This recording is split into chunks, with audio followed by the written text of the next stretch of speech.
maintain park resources and values for future generations. Second, preserve and protect the natural resources, cultural resources, and natural processes. Third, reduce user conflicts. Fourth, improve visitor safety and employee safety. Fifth, provide a variety of visitor experiences.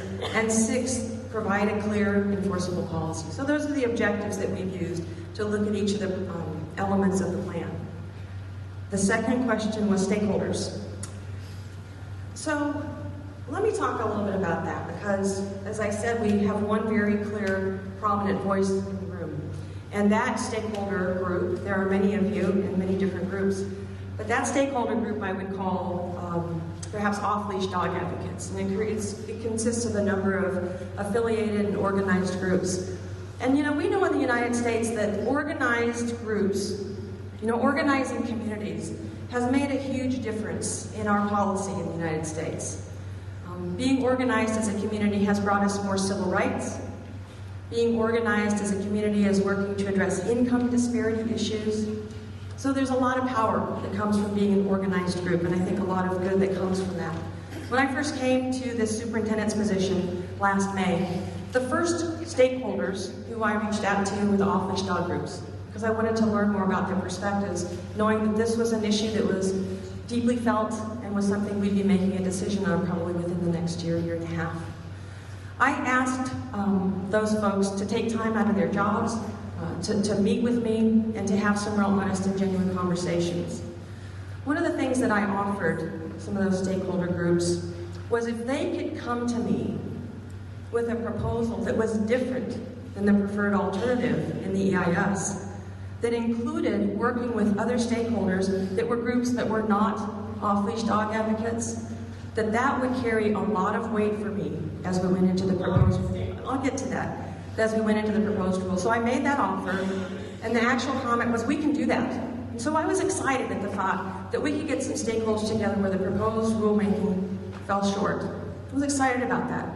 A year later, the last part of that hope is maybe I'll get something in the comments from the proposed rule that says something like that's underway or groups are together. But where we could make that happen was the position from the stakeholder groups. I haven't seen it yet. I did get a proposal that was from one of the groups that was just that stakeholder group. Didn't include any other voices or any other perspectives. And let me just give you a list of some of the stakeholders who in 2005 filed an emergency petition against the National Park Service, asking us to not have any dogs off leash. Action for Animals, Coleman Advocates for Children and Youth, Golden Gate Audubon, California Native Plant Society, Dune Ecological Restoration Team, Guide Dogs for the Blind, Environmental Quality for Urban Parks, Center for Biological Diversity, Sierra Club of San Francisco, and the San Francisco League of Conservation Voters. So when we talk about stakeholders, those are some of the groups that make up stakeholder positions. Let me just say, I just came from 15 years on in DC, and nothing you have said rings as genuine. You have treated us like we're children. You just tried to give me an erroneous, by the way, lecture on civil rights. And if you think that's what you're doing here, you're wrong. This doesn't come across as genuine, and it's extremely disappointing. And I think it's, instead of bringing people together and coming up with a policy that does work, all it's doing is dividing people and trying to take people out of the process and saying dog owners don't matter or any of it as a stakeholder. I mean, to being reduced to a stakeholder and saying they don't work. We ask that you keep it to 1 minute, please. Thank you. So we get to as many as possible. So we'd like to get to as many questions as possible this evening. If you can also do one question at a time so we can be sure and give you an accurate response as well. Thank you very much. So we're going to go to this section for another question. On 1 minute, please. Hi, you used the figure 10 to 12% of visits were with dogs, and juxtapose that to 34% of trails were open. But if that 10 to 12% includes places like Muir Woods that don't allow dogs, a more relevant figure would be what percentage of visits to places that allow dogs, including people with dogs. Could you give us that number? I don't believe that's a number that we started to break it down. You know, when you manage a national park unit like GGNRA, you manage it as a whole. You manage it as a whole. That's hard when you know there are people in communities who it's right next door to them, and they're big users of that park. So when we do these analyses for things like visitor use, we typically look at the park as a whole. We'll take the next 1-minute question on this side, please. I'm a resident of Mill Valley, and I'm not a stakeholder, I'm just a dog owner and a taxpayer, and I am on Oakwood Trail to Alta 5 days a week with my 2 dogs, and everyone on that trail has a dog, and so basically by eliminating our usage of that as off-leash, you're kicking us out of our recreation area. So I don't know how you can justify this. I'm curious as to, did the needs of the residents of this area, of this community that happen to live next door to this recreational area, did that even come into play? Or are you just trying to follow a national policy or please visitors from out of state? Thank you for the question, and there's a couple of parts to that question. I'm going to have our Chief of Natural Resources talk about some of the areas where we have to make sure we're protecting habitat for things like endangered species, because that is our predominant responsibility. I know people are frustrated with that, but and I by this comment I mean no, this is not derogatory to county parks or local parks, but the National Park Service protects places that have superlative national values. And I think it's pretty exciting that that's right here in this county, and in San Francisco and San Mateo.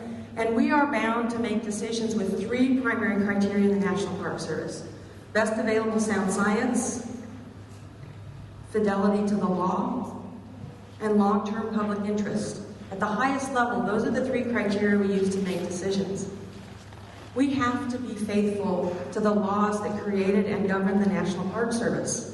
And that is, again, the superlative level of protections that we provide, because these resources are not just locally significant, not significant just to the county, not significant just at the state level, but significant at the national level.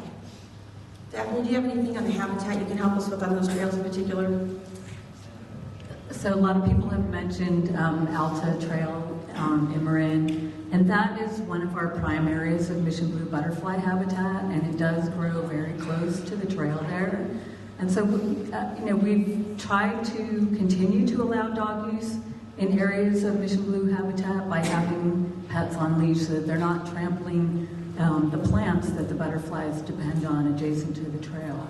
And a lot of the decisions that were made in Marin are related to endangered species habitat protection.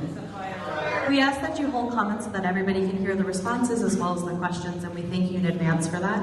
I'd like to take the next question on this side of the room, please.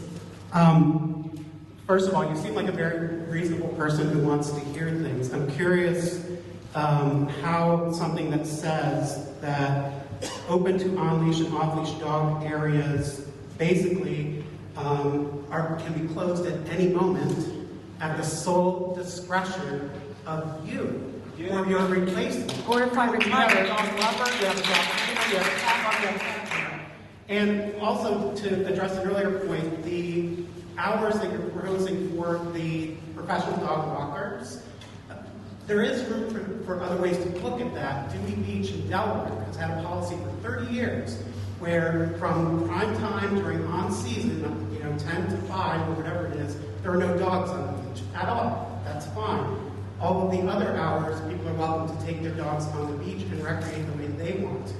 My point being, can you find better ways for everybody to be accommodated in this massive resource that you are directing, hopefully in a good and positive way where everybody still has an opportunity, unless you decide you're pissed off at the people in the room tonight and you're not going to let any dogs in the park at all, because the rule gives you that discretion. And without any checks or balances. We talk about balance, checks and balances. We ask that you keep it to 1 minute so we can get as many questions as possible. So I kind of heard 3 questions. Which one do you want me to answer? The one about the discretion to close areas? Is that the most important one? Where's the checks and balances in that statement? Okay, so let me try to walk this a little bit, because it's a good question, and it's a question where if we can provide some clarity, it might help. And it may be an area that you want to comment on as you comment on the process. So there's what's called the monitoring and management plan, and that's what I think you're referring to, that we will monitor park resources through whether there's compliance with the new, what would be the new regulation. And as a result of that, we'll see, are we approaching a point in compliance or non-compliance where we are afraid there could be an adverse impact to park resources, values, or visitors.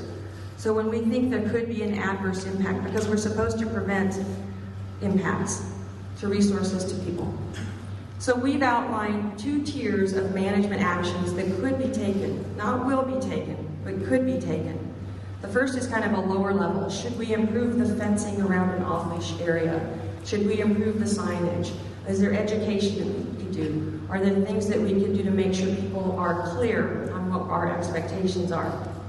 The next level, the second level, if we take those types of actions and we don't see improvement, in other words, we think we're still on a path to have adverse impacts, then we would be able to look at the next level of activities, the next level of management actions.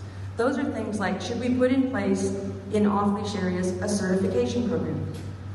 Those are the kinds of things that are at that next level. That also includes temporary closures of areas. It includes the opportunity, if we've gone through and really genuinely worked with people and tried to reduce those impacts, we are, the superintendent at the time would be authorized to take temporary actions to close areas. Now, it would be notified to the public, it would be noticed to the public. So that's the process. Anything, Michael or Mike, that you guys want to add to that piece? It is a temporary or permanent closure, you're right. There is that already in the monitoring plan. But one of the things that the monitoring program looks to do is to be able to base that on real data and science. We want to have a rational basis to make that decision. So it says it's within the discretion of the superintendent. There's no requirement that any of this be considered. the discretion of any superintendent is limited by the Administrative Procedures Act. Before you can take an action, there has to be a rational basis for it. And that's exactly what the monitoring program would provide. The rule doesn't need to restate the APA, but that is the standard that we're held to. And we encourage you to have further conversations with the superintendent, as well as Michael Edwards or Mike Savage as well. So I'd like to go to this side for the next 1-minute question, please. Oh, they're telling secrets over there. Hi, I'm a resident of Mill Valley, but I'm also an equestrian rider. I'm an avid mountain bike rider. I'm an avid hiker, and I'm a passionate dog owner. My question is an observation. It seems that mountain bikers and equestrians share more trails together than dogs and dog owners. My question also is, do you really think equestrians and mountain bikers don't cause any harm to Alta? And dogs do all the harm? I can't believe that, because I do all three events. So I'm going to actually have two of the folks on my staff. I'm going to ask Daphne in terms of impacts and resources, and then I'm going to ask Randy to talk about what I think was kind of in your question around conflicts between users.